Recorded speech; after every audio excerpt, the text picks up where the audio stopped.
आज की इस चर्चा में हम एक ऐसी मास्टर क्लास को खोलने जा रहे हैं जो सच में बहुत खास है।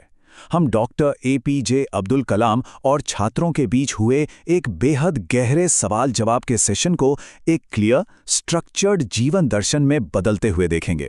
ये सिर्फ कुछ सवालों के जवाब नहीं है, बल्कि सफलता और राष्ट्र निर्माण का एक पूरा ब्लूप्रिंट है।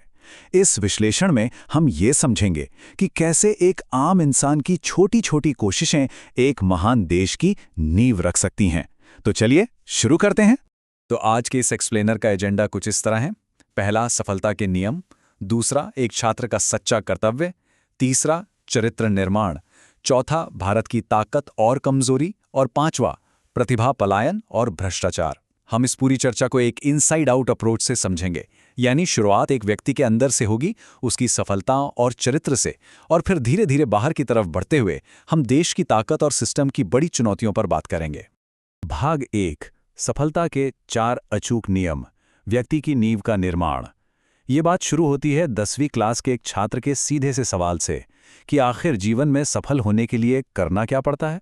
इसके जवाब में डॉक्टर कलाम ने अपना अचूक फॉर्मूला शेयर किया, और ये फॉर्मूला 4 कदमों पर टिका है। एक महान लक्ष्य रखें, लगातार ज्ञान हासिल करें, कड़ी मेहनत करें और दृढ़ रहें। डॉक्टर कलाम ने बच्चों से इन 4 पॉइंट्स को जोर से दोहराने को कहा, क्योंकि सच बताएं तो इनके बिना बड़ी सफलता मिलना लगभग नामुमकिन है। पूरा फोकस पहले एक बड़ा एम सेट करने पर है, फिर लगातार सीखते रहने पर, जी जान से मेहनत करने पर, और चाहे जो हो जाए पीछे ना हटने पर। अब आते हैं भाग 2 पर, एक छात्र का मुख्य उद्देश्य, प्राथमिक लक्ष्य पर ध्यान केंद्रित करना। जब बात छात्रों की आती है तो एक कन्फ्यूजन हमेशा रहता है, इंजीनियरिंग चुनें या मेडिकल, और देश के लिए क्या करें। यहीं से मुख्य उद्देश्य की बात सामने आती है। यहाँ डॉक्टर कलाम की प्रैक्टिकल सलाह बिल्कुल शीशे की तरह साफ थी। एक छात्र का सबसे पहला और सबसे जरूरी काम है अपनी पढ़ाई में बेहतरीन बनना। दुनिया भर की बड़ी चुनौतियों से लड़ने से पहले अपनी एजुकेशन में एक्सेलेंस लाना सबसे बड़ा कर्तव्य है। एक बार नींव मजबूत हो जाए तो कोई भी अपने पैशन के हिसाब से देश के काम आ सकता है। तो सबसे जरूरी बात ये निकल कर आती है कि पढ़ाई के साथ साथ भी देश के लिए बहुत कुछ किया जा सकता है, जैसे वीकेंड या छुट्टियों में भीड़भाड़ वाले अस्पतालों में जाकर उन मरीजों को फूल या फल देना जिनसे मिलने कोई नहीं आता, 5 पेड़ लगाना या अपने आसपास के लोगों को पढ़ाना। ये काम सुनने में भले ही छोटे लगते हैं, लेकिन इनका असर सच में बहुत बड़ा होता है।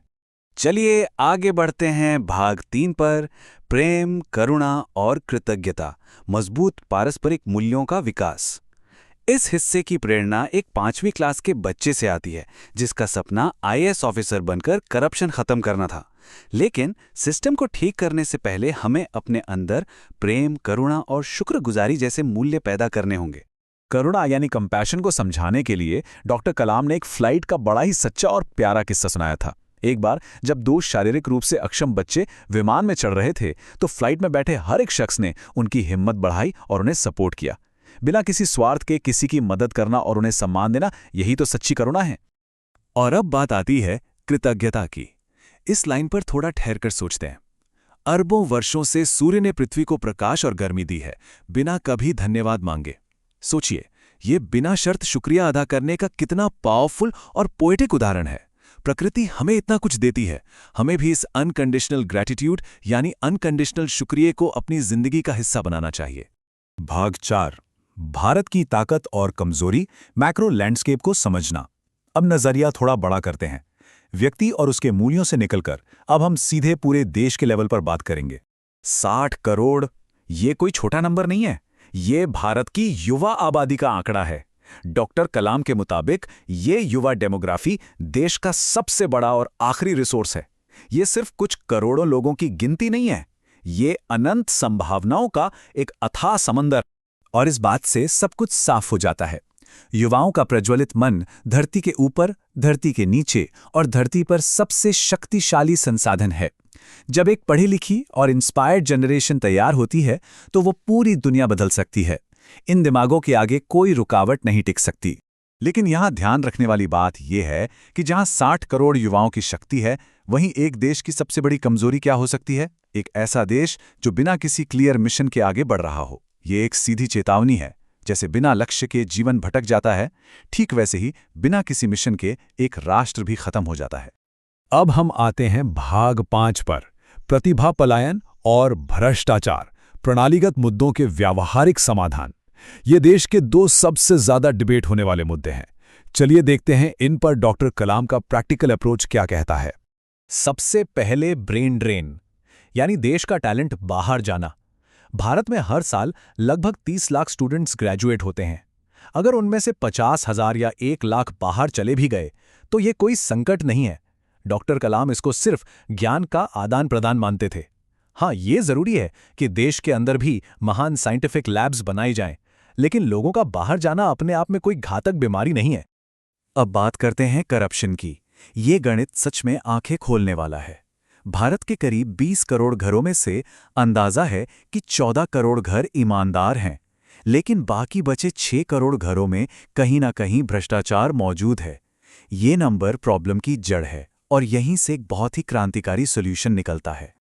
और वो ग्राउंड लेवल सॉल्यूशन है युवाओं का बहिष्कार। अगर बच्चे और युवा ये तय कर लें कि वो अपने ही घर में भ्रष्टाचार के पैसों से आई गाड़ी या सुविधाओं का इस्तेमाल नहीं करेंगे, तो देश भर का भ्रष्टाचार सीधे आधा हो सकता है। सोचिए, युवाओं के पास अपने ही घर को जवाबदेह बनाने की कितनी बड़ी ताकत है। हमने चर्चा शुरू की थी एक व्यक्ति के महान लक्ष्य से, और हम पहुंचे देश के सिस्टम को जवाबदेह बनाने तक। अब जाते जाते एक सवाल पर ठहरते हैं। अगर बिना किसी मिशन के एक राष्ट्र मर जाता है, तो आज की इस नई पीढ़ी को चलाने वाला असल मिशन क्या है? ये एक ऐसी बात है जिसने हम सभी को सोचने पर मजबूर कर दिया है। ज्ञान बढ़ाते रहिए और इस सवाल का जवाब अपने अंदर जरूर तलाशिए।